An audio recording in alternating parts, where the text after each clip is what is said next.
ఢిల్లీలో ప్రధాని నరేంద్ర మోదీ నివాసం వద్ద కాంగ్రెస్ పార్టీ చేపట్టిన నిరసనను ఖండిస్తూ ఈరోజు మిర్యాలగూడలో భారతీయ జనతా పార్టీ బీజేపీ నాయకులు కాంగ్రెస్ అగ్రనేత రాహుల్ గాంధీ దిష్టిబొమ్మను దగ్ధం చేశారు. ఈ సందర్భంగా బీజేపీ మిర్యాలగూడ 2 టౌన్ అధ్యక్షుడు పెద్దబోయిన వెంకటేశ్వర్లు మాట్లాడుతూ, ఢిల్లీలో జంతర్ మంతర్ వద్ద కాంగ్రెస్ పార్టీ నిర్వహిస్తున్న నిరసన కార్యక్రమంలో దేశ ప్రతిష్టకు భంగం కలిగించే శక్తులు పాల్గొంటున్నాయని ఆరోపించారు. దేశ ప్రతిష్టను దెబ్బతీయడానికి విదేశీ శక్తులు ప్రయత్నిస్తున్నాయని, కొన్ని లౌకికవాద శక్తులు వాటి ప్రభావానికి లోనై దేశాన్ని అస్థిరపరిచే ప్రయత్నం చేస్తున్నాయని అన్నారు. అటువంటి శక్తులకు కాంగ్రెస్, కమ్యూనిస్టు పార్టీలు మద్దతు ఇస్తూ ప్రధాని నరేంద్ర మోదీ నాయకత్వాన్ని, కేంద్ర ప్రభుత్వాన్ని, దేశ అభివృద్ధిని అడ్డుకోవడానికి ప్రయత్నిస్తున్నాయని ఆయన విమర్శించారు. కాంగ్రెస్, కమ్యూనిస్టు పార్టీలు కలిసి కుట్రపూరిత రాజకీయాలకు పాల్పడుతున్నాయని, ప్రజలు ఇటువంటి రాజకీయాలను గమనించాలని పెద్దబోయిన వెంకటేశ్వర్లు పేర్కొన్నారు.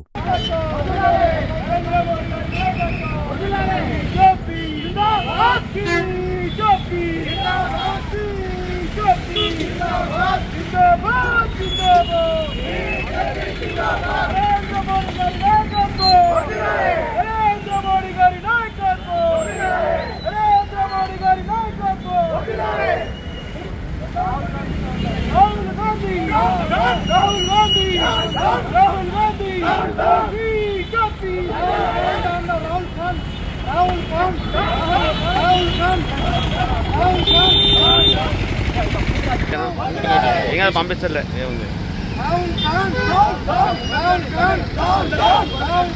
ప్రధాని నరేంద్ర మోడీ గారి నివాసం ముందు కాంగ్రెస్ పార్టీ దాని అనుచరులు, విధ్వంసకారులు, వారికి తోడుగా భవిష్యత్ ప్రధాని అనే ఆశను పెట్టుకున్న రాహుల్ గాంధీ ఒక నిర్దిష్టమైన ధర్నా చేయడానికి పూనుకున్నారు.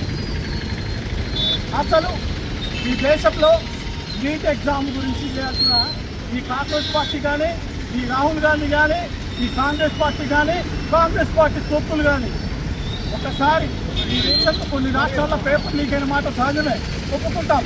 కానీ అంత తొందరగా, ఎంత వీలైతే అంత తొందరగా ఈ దేశంలో ఎమ్మటే రీనోటిఫికేషన్ ఇచ్చి ఎగ్జామ్ నిర్వహించి దానికి కారకులైన ఆ పేపర్ లీకేజీకి కారణమైన వారిని 13 మందిని జైలు వేయటం సాగింది.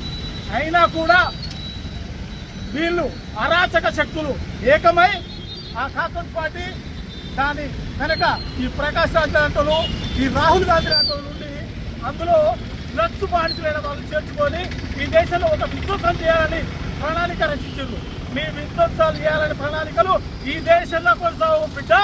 మీరు ఈ దేశంలో నీకు రాహుల్ గాంధీకి ఎంత ఫాలోయింగ్ ఉందో తెలియదు, కానీ నీకు పాకిస్తాన్లో ఫాలోయింగ్ ఎక్కుంది. ముమ్మాటికి నువ్వు అక్కడికి వెళ్ళి అక్కడ చేసుకుని ఆటలు అక్కడ ఆడతాయి. కానీ ఈ దేశంలో పప్పులు ఖబర్దార్, ఏ ముండా కొడుకైనా నరేంద్ర మోడీ గారి గురించి మాట్లాడే ముందు ఒళ్ళు దగ్గర పెట్టుకుని మాట్లాడాలనుకుంటున్నాం. ఖబర్దార్ కాంగ్రెస్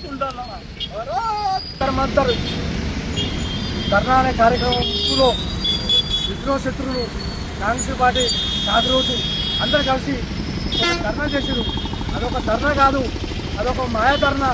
నీటి విద్యార్థులు కానీ, నీటి విద్యార్థుల తల్లిదండ్రులు కానీ ఆ ధర్నాన్ని ఉండి పాల్గొన్నది. నీటి విద్యార్థులు ముసుగులో దొంగలు, గంజాయి బ్యాచి, పాకిస్తాన్ బ్యాచి, నరేంద్ర మోడీకి వ్యతిరేకంగా ఉన్న పాకిస్తాను, చైనా సంస్థలు అన్నీ మోడీ గారి నాయకత్వంలో అనేక రకాల భారతీయ జనతా పార్టీ కాదు, భారతదేశం అనేక రకాల డెవలప్మెంట్ మన జరిగిన రేషన్ బియ్యం కానీ, మన కరోనా వ్యాక్సిన్ కానీ, మన సింధూరు కానీ, ప్రతి ఒక్క దాని భారతీయ జనతా పార్టీ కేంద్రంలో అధికారం ఉంటేనే మన భారతదేశం ఉచ్చినం కాకుండా పదిలంగా ఉంటాం. లేకపోతే అదే కాంగ్రెస్ పార్టీ ఉంటే చైనాకి, పాకిస్తాన్కి తల ఒక ముఖము. పాకిస్తాన్కి ఖచ్చితంగా మద్దతు పార్టీ అనేది చెప్పడానికి కాదు, ఇటలీ పార్టీ అనేది కాంగ్రెస్ పార్టీ. ఇలాంటి పార్టీలు నోరు దగ్గర పెట్టుకొని మాట్లాడాలని కోరుతున్నా. మోడీ జోడీ కానీ, భారతీయ జనతా పార్టీ స్థితి కానీ వస్తే ఖబర్దార్ బిడ్డ.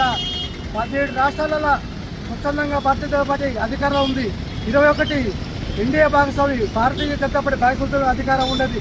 ఎవర్రా శక్తులు, ఎవర్రా మేము నిజమైన భారతదేశానికి భక్తులం, వీరభక్తులం. కావాల్సి వస్తే భారతదేశ కోసం ప్రాణం చేయగలం మేము. భారత్ మాతాకి. మొత్తంగా అనేక చర్చలకు దారితీసిన ఒకటే ఒక విషయం, కాక్రోచ్ జనతా పార్టీ. ఈ కాక్రోచ్ జనతా పార్టీ అనేది దేశంలో విచ్ఛిన్నకరమైనటువంటి శక్తులను తయారు చేయడం కోసం చైనా ఆడిస్తున్నటువంటి విదేశీ శక్తులు ఆడిస్తున్నటువంటి నాటకం. ఈ నాటకానికి ఒక ముసుకే కమ్యూనిస్టులు, ఒక ఇంకో ముసుగు కాంగ్రెస్. ఈ కమ్యూనిస్టులు కాంగ్రెస్ని ఎదుర్కొనలేక కొత్తగా ఒకటి కాక్రోచ్ అనే పార్టీని క్రియేట్ చేసి దేశంలో విచ్ఛిన్నకరమైన శక్తులను డెవలప్ చేయడం కోసం నీట్ ఎగ్జామ్ పేపర్ లీక్ అయిందని చెప్పేసి ఒక దొంగ నాటకం ఆడుతూ ఢిల్లీలో రోహింగ్యాలను అక్కడ జమ చేసి దేశ విచ్ఛిన్న శక్తులను అక్కడ జమ చేసి పార్లమెంట్ పైన దాడి చేస్తాం, ట్రాఫిక్ స్తంభింపజేస్తాం. దేశంలో బీజేపీ ప్రభుత్వం ఫెయిల్యూర్ అనే విధంగా ఒక ఫేక్ ఐడెంటిటీని క్రియేట్ చేయడం కోసం దొంగ నాటకాలు ఆడుతున్నారు. అరవింద్ కేజ్రీవాల్ అయితుంది, ప్రకాష్ రాజ్ అయితుంది, చివరికి పోయి భావి ప్రధానాన్ని కపాలు జరుపుకున్నటువంటి రాహుల్ గాంధీ కూడా ఈరోజు అక్కడికి పోయి ప్రధాని నివాసం ముందు ధర్నా చేయడానికి అది ఎంత అమానకరమైన పరిస్థితిలో వాళ్ళ చేతలు ఉన్నాయనేది దేశ ప్రజలందరూ కూడా అర్థం చేసుకుంటూ ఉన్నారు. ఈ విధానాలు ఏంటి? దేశం ముందుకు పోతుంది, కానీ రెండు కాలు పట్టుకొని వెనుకలాగే ప్రయత్నం చేస్తున్నారు. భారత ప్రధాని మచ్చలేని ప్రధాని నరేంద్ర మోడీ గారి పాలనను చూసి ఓర్వలేకపోతున్నారు. ఈ దేశం ఎదుగుతుంటే ఈ దేశం ప్రపంచ గురువుగా తయారవుతుంది. దాన్ని తయారు కానివ్వకుండా చైనా ఒక అడుగు ముందుకేసి వీళ్ళని నెడతా ఉంది. ప్రోత్సాహంతో వీళ్ళు ఆట ఆడుతున్నారు. అయినా కానీ ఈ మేధావులకు అర్థం కావట్లేదు. ఈ కుహాన లౌకికవాదులు ఇంకా మరి ఎన్నడూ కళ్ళు తెరుస్తారు? ఈ దేశాన్ని అభివృద్ధి చేయకుండా ఇంకెన్నాళ్ళు ఇటువంటి కుట్రలు చేస్తున్నది అర్థం కావట్లేదు. ఈ కాక్రోచ్ జనతా పార్టీ చేస్తున్నటువంటి పోలీసుల పైన పెప్పర్ స్ప్రే వేసడము, పోలీసుల పైన రాళ్ళు చల్లడం అనేది మరి ఇంతవరకు ఎక్కడ ఏ రాజకీయ పార్టీ కూడా చేయలేదు. మరి అంత ధైర్య సాహసాలు ఎక్కడ చెప్తున్నాయి? వాళ్ళకంత రాళ్ళు వేసేంత టైం ఎక్కడి ముందు రోజే ఒక ట్యాంకర్ నిండా, ఒక ట్రాలీ నిండా రాళ్ళు తెచ్చుకొని పెట్టినట్టు మనకి టీవీలలో విజువల్స్ వస్తున్నాయి. పెప్పర్ స్ప్రేలు ఉన్నాయి. ఏ ఉద్దేశపూర్వకంగా వీళ్ళు అక్కడ తయారయ్యి ఆ విధంగా ప్రయత్నాలు చేస్తున్నది అర్థం కాలేదు.